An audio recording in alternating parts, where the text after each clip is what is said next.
کیوں؟ کیونکہ آپ خود کماتے ہیں، خود کھاتے ہیں، گندم آپ کی، چاول آپ کا، سبزی آپ کی، کماند آپ کا۔ ان کو یہ برداشت نہیں کہ خود کیوں کماتے ہیں، خود کیوں کھاتے ہیں۔ ان کا خیال یہ ہے کہ یہ گندم اور چاول اور سبزی میں بھی ہمارے محتاج ہوں اور ہم ان کو بیچ کر دیں اپنے مرضی سے، یہ خود کما کے نہ کھا سکے۔ آپ کو بے روزگار کرنے کی منصوبہ بندی ہے۔ وفاق کو کہنا چاہتا ہوں، پاکستان کی سلامتی سندھ کی سلامتی میں ہے۔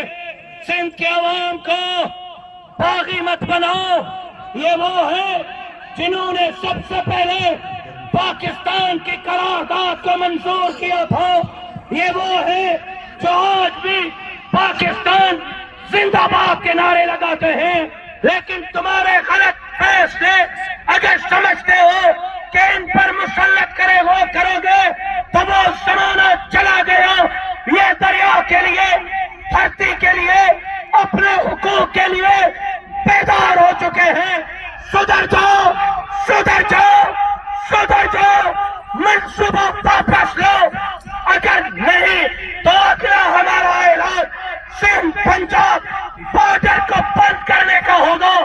کسی کو پنجاب سے سندھ میں اور سندھ سے پنجاب میں داخل ہونے کی اجازت نہیں دیں گے۔ اگر آپ کو ہم نے سنو اگر آپ کو ہم نے بارڈر بلایا کہ بند کرو بارڈر کو، کوئی پنجاب سے سندھ نہیں آئے گا، سندھ سے پنجاب نہیں جائے گا۔ بارڈر بند کرو گے؟ بارڈر بند کرو گے؟ بارڈر بند کرو گے؟ پنڈی والوں، اسلام آباد والوں، پنجاب والوں، یہ آخری فیصلہ ہوگا۔ اس فیصلے پر ہمیں مت اکساؤ۔